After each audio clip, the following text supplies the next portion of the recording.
Dobrodošli dragi moji, ovogodišnji ramazanski specijal startujemo sa jednim marokanskim receptom koji je u mojoj porodici jako omiljen, a to su lepinjice iz tave ili takozvani badbut.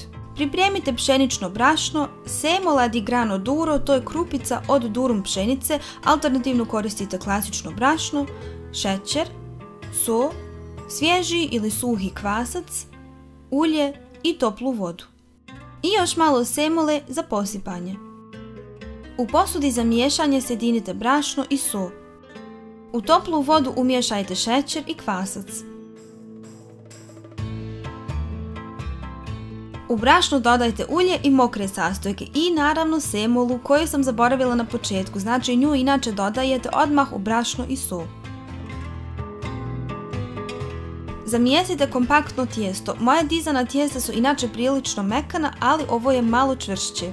Tijesto prebacite na pobrašćenu podlogu i kratko premjesite.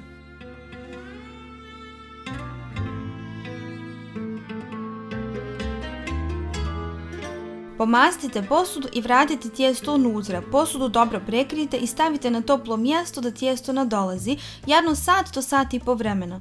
U ovom receptu koristim manju količinu kvasca nego inače, pa je tijestu potrebno malo više vremena da se udvostruči. Nadošlo tijesto ponovo prebacite na lagano pobrašćenu podlogu i samo kratko premjesite.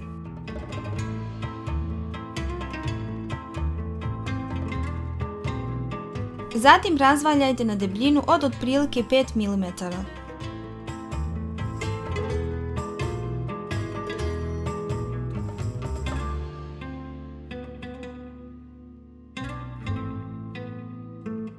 Pomoću modlice ili čaše vadite krugove od 9 cm promjera i stavite ih na čistu kuhinsku krpu.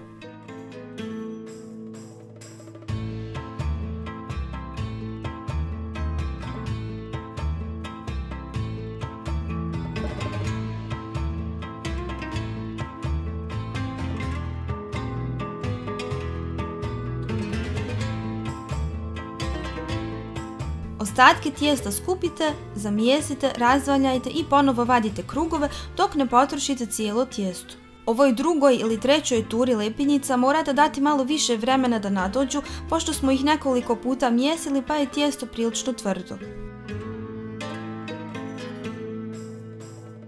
Na kraju će vam ostati jedna malo veća lepinja koju stavite uz ove druge, prekrijete čistom kuhinskom krpom i ostavite na toplom mjestu jedno 20 do 30 minuta da lepinjice još jednom nadođu. Nakon tog vremena izgledaju ovako, pa ih možete posuti semolom sa obe strane.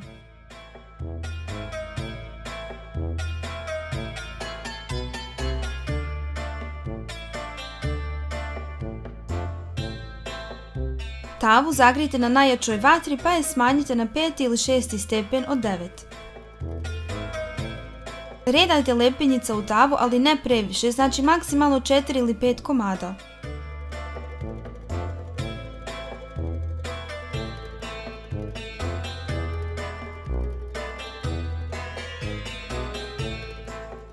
Potrebno je ukupno 8 minuta, a ja ih svake 2 minute okrećem kako bi se sa obe strane jednako ispekle i dobile lijepu boju.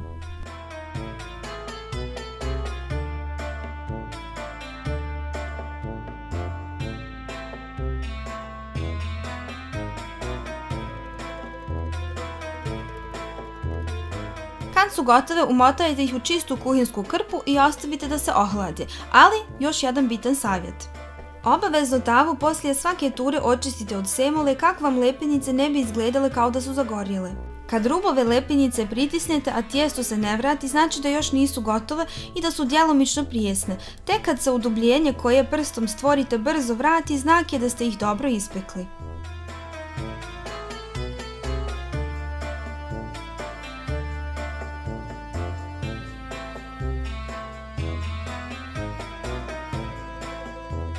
Ostavite ih da se potpuno ohlade, a kad ih otvorite izgledaju ovako.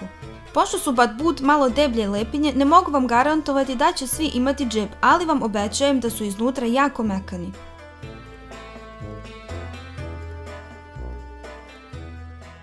Po želji ih možete pripremiti i u većoj količini pa zamrznuti, a kako to funkcioniše zamrzavanje i odmrzavanje možete pročitati u receptu na mom blogu.